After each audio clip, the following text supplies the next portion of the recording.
Hey there, Fletch from All Things Overlanding here. On today's episode, I'm going to be talking about something that's a little painful for me to admit. I have been a budget-minded overlander my entire life, and just a budget-minded person in general. I am typically super cheap. That being said, the more that I've done this thing, the more that I've realized that there are certain things that you can cheap out on, and there are certain things that you need to just go ahead and buy once, cry once, right?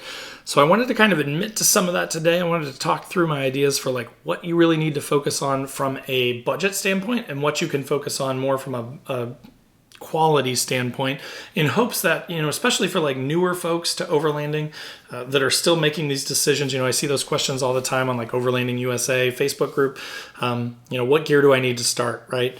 So again, today I want to talk a little bit more about at least the categories that you need to focus on, where you would want to spend more money maybe once and get better equipment that will last longer and be more reliable versus the stuff that you can kind of cheap out on. So if that's something you want to learn about, stay tuned.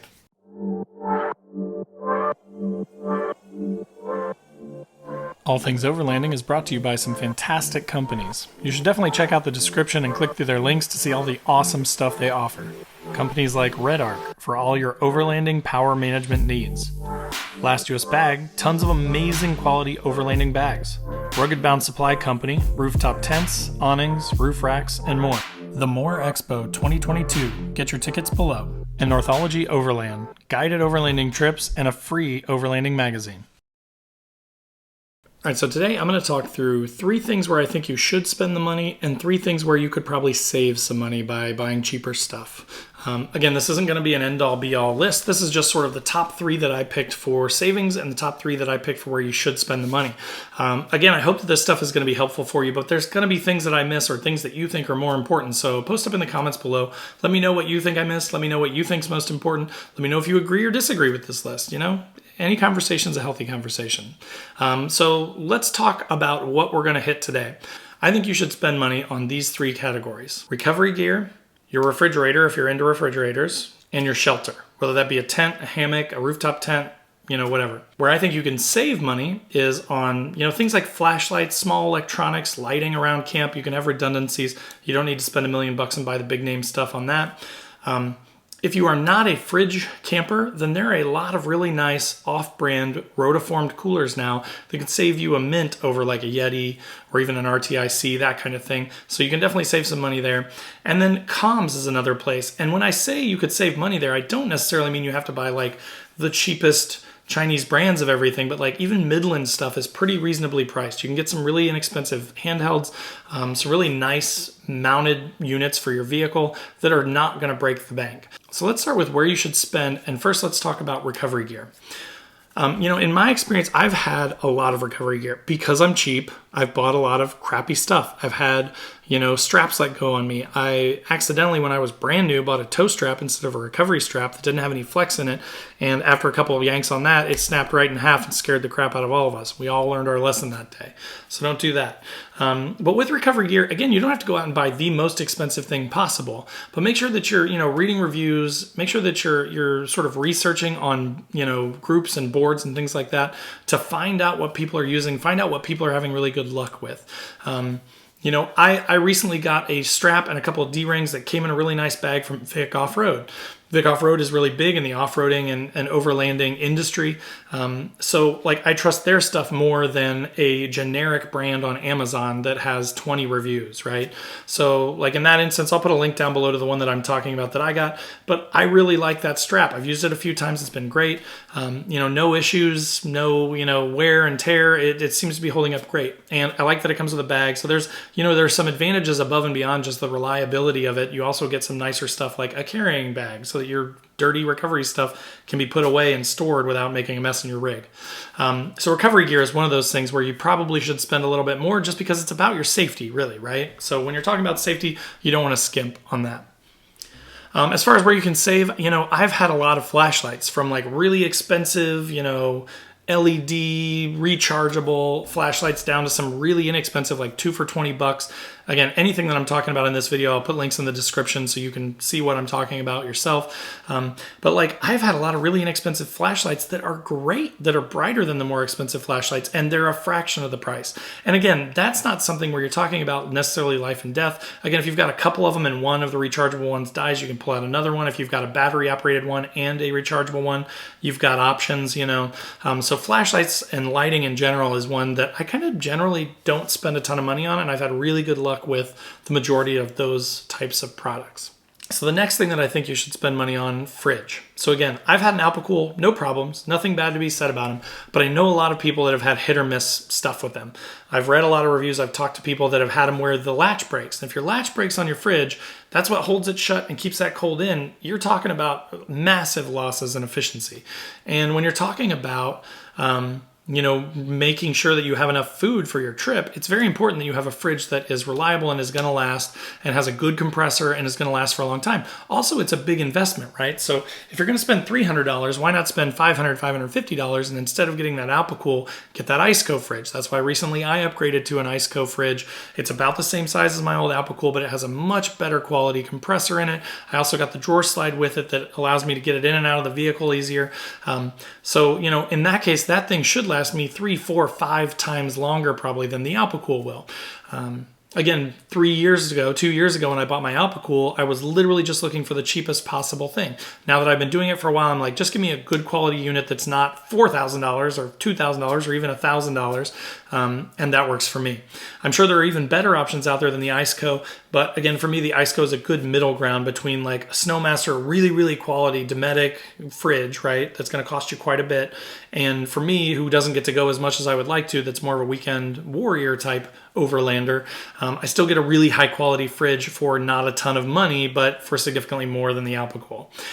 So if you can afford it, buy a Dometic, buy a Snowmaster, buy one of those really, really high quality fridges. If you go a ton every year for really long periods of time, then you're going to want a really good fridge. You know, I guess this may be one that you can kind of go back and forth on. If you are more of a weekend warrior and you go on 6 to 8 trips a year, maybe a $300 fridge is fine for you, right? But again, I just went a little bit higher than that and went up to the Iceco, where again, I get some good quality, and I went ahead and spent some more money on it than I did on the Alpicool, made it all worth it for me. So another place that you could save money though then is on the cooler side, because you know, the cooler doesn't have compressors. It doesn't have that expensive additional stuff. It doesn't have power requirements. You don't have to worry about whether that Alpicool is significantly less efficient than the Iceco and runs more and could potentially kill your battery while you're out on a trip. With a cooler, it's a fixed thing, right? You do want it to hold ice. You want it to stay cold. But there are, again, like I will put a link to my 20 quart small rotoform cooler that I've got. This thing was a fraction of the price of a Yeti, maybe like a third or a quarter of the price of a Yeti. And I've taken this thing out on trips and it's held ice for 3-4 days. So, you know, again, you can save a ton of money on coolers and things like that that aren't the electrical, you know, aren't as necessary to have good efficiency and longevity with, right? So that is a good way to save money. If you are not a fridge person, you want to do coolers, you could save some money there. Again, I'll put a link in the description to the one that I've used for several years and had great luck with. All right, so my next item that I think that it is worth it to spend a little bit more on and get a better, more name brand thing is shelter. And again, this can apply to tents, it can apply to hammocks, it can apply to rooftop tents, it can apply to just about any type of shelter solution that you could get for camping / overlanding. The reason that I say this is, so for example, I went through several Coleman $50 pop-up tents. Awesome tents. I really like the tents.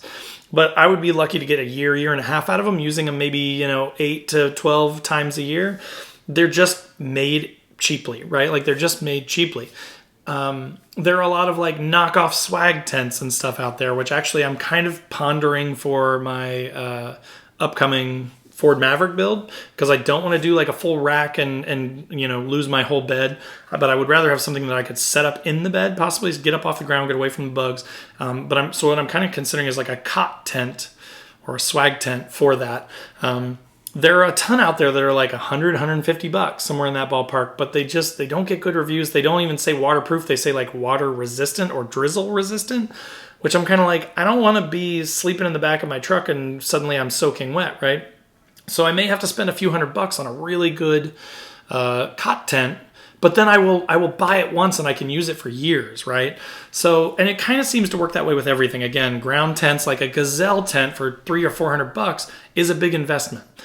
But again, I've spent a few $100 already buying Walmart tents and Coleman pop-up tents and all these different tents that get rips in the screens. The bug nets go bad. The zippers go bad. That was my problem with, I had 2 of those $50 Coleman pop-up tents. And in both cases, the tent itself was still fine, but the zippers just totally lost it. Like you couldn't zip them. They would come off the tracks. Couldn't fix them. They were just so cheap that the zipper sucked.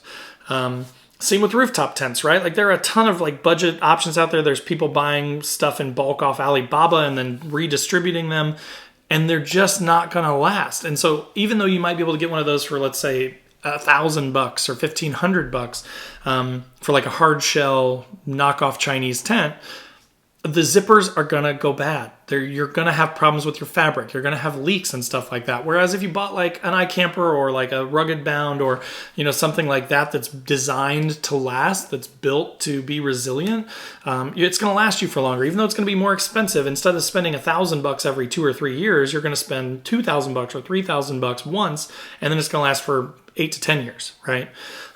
So when it comes to shelter, I'm kind of more of an advocate for spending there. And I say that from experience. I bought the cheap tents.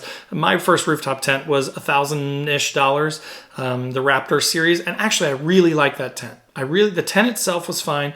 The cover really kind of sucked. I tore it almost immediately the first time that I used it. It was a pain in the butt to get on and off. Those are some of the other things. Aside from just longevity and quality, ease of use is important too, right? So just be thinking about that stuff when you're contemplating a shelter. That may be a place to spend a little bit more money. Another place where you could save money, and kind of the last thing to wrap this episode up here, is comms. And again, when I say save money on comms, I don't mean go out and buy, whatever generic, weird named brand radios you can find, because those are probably not going to last very long.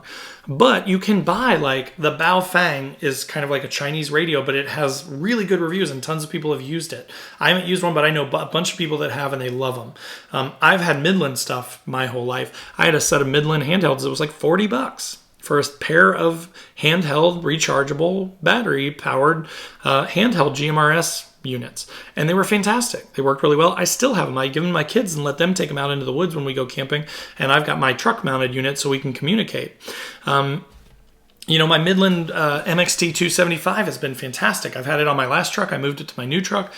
Works perfectly. I get tons of range out of a couple mile range pretty easily every time. They just came out with like a 50-watt unit that's crazy powerful, like the max power you can get. Now that one's pricier, right? That one's less budget-minded, but even the Midland stuff is pretty reasonably priced. You're not going to spend thousands of dollars on comms or anything like that. You're going to spend a little bit more than you might on like the very, very generic ones, but you're still going to get really good quality that's going to last you for a long time without spending a ton of money. So again, that was sort of my top 3 places to spend money on overlanding gear and my top 3 places to save money on overlanding gear. So I hope that was helpful for you guys. Again, as always, I'm sure that you guys have ideas about this stuff too. I would love to hear from you in the comments on the YouTube video. Post up down below and let me know like where you think you should spend money or where you think you should save money, or tips or tricks or ideas or things that you've bought that seemed really cheap but actually were really quality and you've used for quite a while. I'd love to hear from you guys.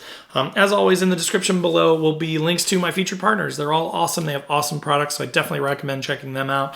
Also, links to Facebook, Instagram, the podcast if you're on YouTube, YouTube if you're on the podcast, the Patreon page, really, really trying to grow that group now. It's slowly growing to a group of like super fanatical, weekend warrior, budget-minded overlanders. So I want to get that up to 25 folks. And when we do that, then I'm going to plan at least 1, maybe 2 times a year to have some like Patreon subscriber campouts / overlanding events where we'll go and hit some trails for a day or 2 and go camping. So again, just trying to build that up so that there's enough of us so that it makes sense and we can talk about it. But so if that's something you're interested in, hop over there and sign up for the Patreon page. And then last but not least, Newbie Overlanders Facebook group. We're at about 1,500 people in that group already, and I just started it like a month and a half ago. So I'm super excited about that group. There's tons of cool conversations happening over there. So if you're interested in that, definitely go and join that as well. But as always, thanks for watching. Thanks for listening. I appreciate you guys, and we'll see you next week.